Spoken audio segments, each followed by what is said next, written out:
Assalamualaikum warahmatullahi wabarakatuh.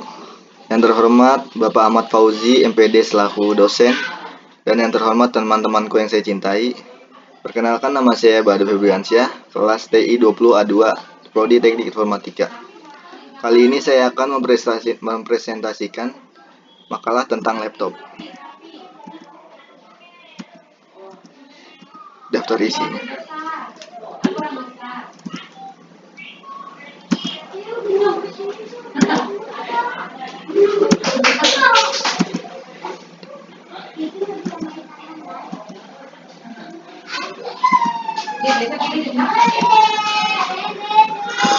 Pertama-tama kita harus mengenal terlebih dahulu apa itu laptop.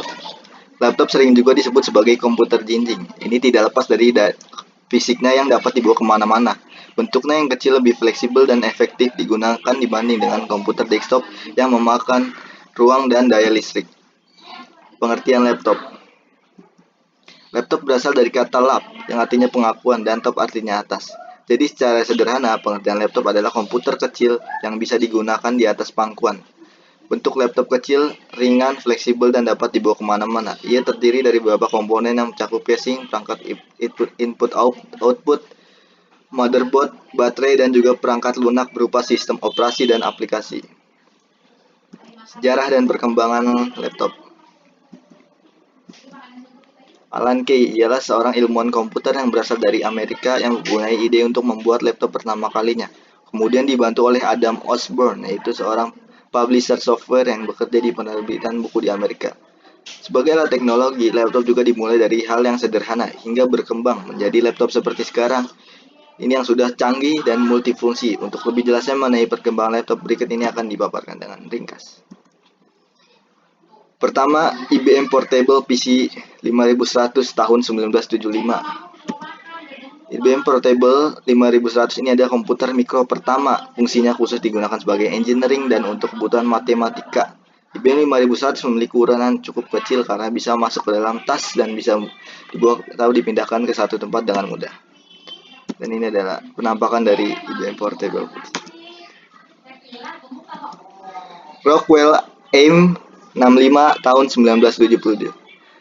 Setelah IBM Portable dikembangkan menjadi Rockwell, AIM 65 merupakan komputer mikro kedua namun lebih lengkap dari yang sebelumnya karena mempunyai layar yang keyboard serta hard copy printer. IBM Portable PC 5100 tahun 1978. Komputer jenis ini merupakan versi komputer bisnis yang dikembangkan dari IBM 5100. Headkit H89 tahun 1979. Headkit H89 All-in-One ini dirilis oleh Headkit pada tahun 1979 di akhir tahun.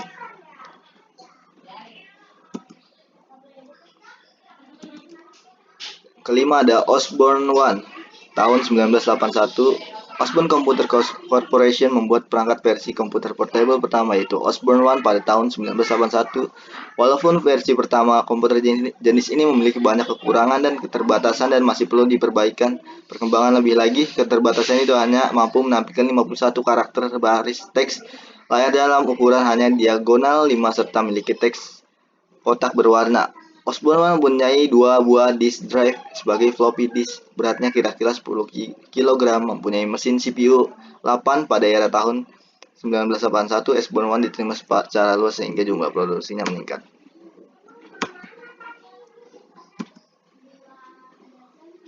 Gavilian tahun 1983.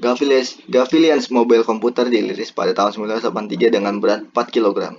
Jika dibandingkan dengan laptop masa kini, cukup berat ya, menggunakan nikel kadmium sebagai baterai dan bisa bertahan sampai 9 jam, 64K RAM dan bisa di-upgrade menjadi 128K. Mempunyai mouse touchpad berada di bagian depan atas keyboard yang mempunyai prosesor Intel 8088 5MHz dan floppy disk drive. Baterai yang dipakai tersebut mempunyai perangkat ini unggul dan berpaduan desain dan performa di tahun tersebut. Kelebihan lain yaitu perangkat pertama mobil PC yang dipasarkan dengan brand laptop.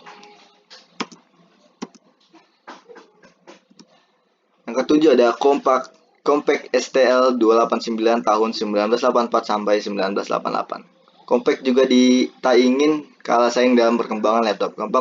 Compaq merilis produk bernama Compaq SLT 286 dengan revolusi VGA serta dilengkapi dengan prosesor 12 MHz dengan hard disk drive 20 MB, 1,44 floppy disk dan beratnya 6,3 kg serta keyboard dapat dipisahkan dari badan laptop. Komputer portable pertama yang dapat dibawa dalam perjalanan penerbangan.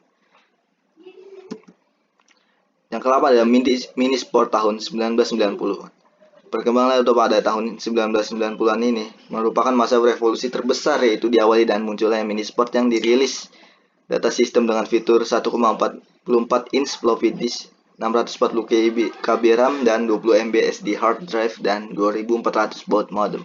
Di era tahun 1900-an, pabrik Macintosh dan Macintosh Portable melakukan gebrakan besar untuk membuat laptop dengan berat 8 kg, LED 9,8 inch. Versi Active Matrix memiliki resolusi 640 x 400 pixel dengan desain yang kuat dan kokoh. Dengan sebuah trackball telah dibuat secara inovatif untuk melengkapinya. Layar 256 color merupakan pilihan utama untuk pada laptop pada tahun 1993.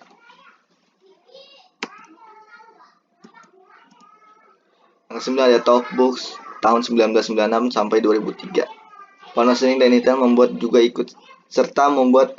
laptop milik mereka dengan berfokuskan pada segmen robust mobile.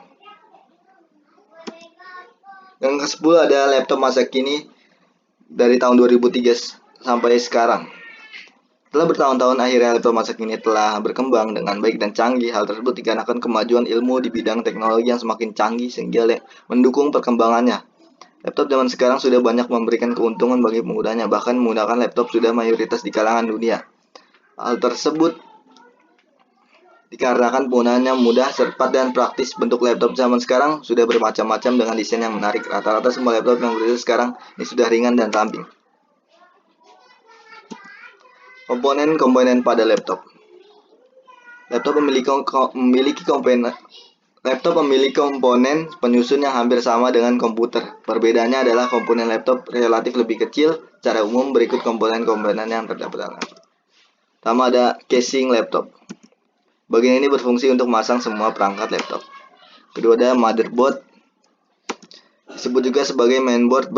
Bagian ini berfungsi sebagai tempat untuk memasang perangkat dan peripheral utama seperti prosesor, chip, VGA card, maupun perangkat lain. LCD diibaratkan sebagai pengganti layar monitor pada komputer. Fungsinya adalah untuk menampilkan hasil proses komputer baik berupa gambar maupun teks. Prosesor. LCD screen atau layar dari laptop Anda dikenal dengan fungsinya dalam menampilkan gambar yang dihasilkan dari kartu grafis. Ada juga touchpad. Touchpad adalah bagian laptop yang termasuk dalam perangkat input dan berfungsi layaknya seperti mouse, yaitu untuk mengarahkan kursor dengan jari. Ada juga hard disk. Hard disk merupakan perangkat penyimpanan data permanen. RAM berfungsi sebagai tempat penyimpanan data sementara sebelum disimpan secara permanen pada media penyimpan lain. Graphic card.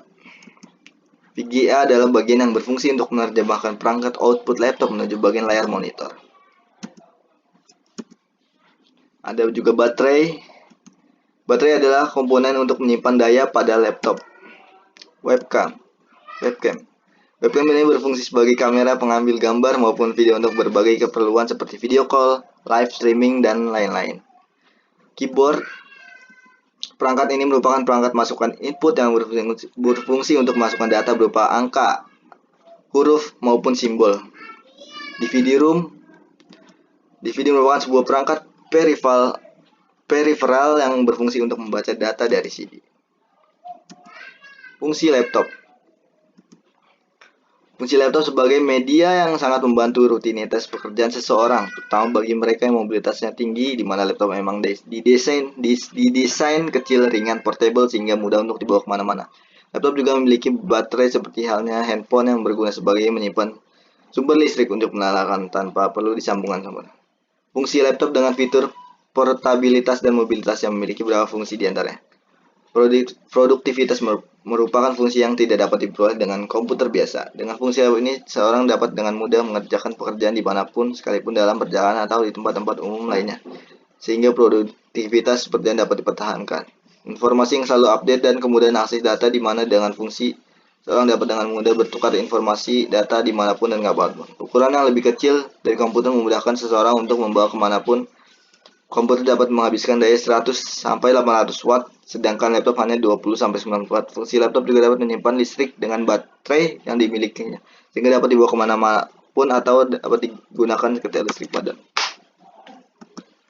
Kelebihan dan kekurangan. Kelebihannya, produktivitas laptop bisa digunakan di mana saja kita berada, di dalam mobil, di sekolah, kampus, kantor, sehingga menggunakan laptop menunjang di produktivitas kita karena tak terbatas ruang dan waktu. Kemudian akses, menggunakan laptop bisa diakses internet atau file yang kita butuhkan setiap jam dimanapun. Ukuran, laptop memiliki ukuran dan volume lebih kecil, juga lebih ringan dari PC desktop sehingga mudah di kemana-mana.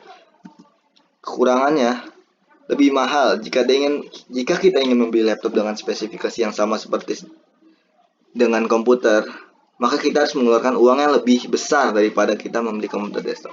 Harus lebih berhati-hati karena harganya mahal dan mau dibawa kemana. Laptop sering menjadi incaran para penjahat.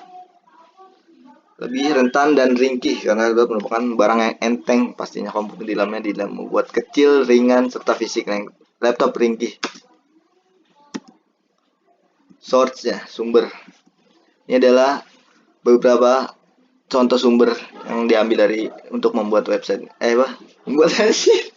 Ini adalah sumber dari beberapa yang diambil dari website. Terima kasih. Wassalamualaikum warahmatullahi wabarakatuh. Terima kasih atas perhatiannya. Kali aja ada kata-kata yang kurang berkenan. Terima kasih. Wassalamualaikum warahmatullahi wabarakatuh.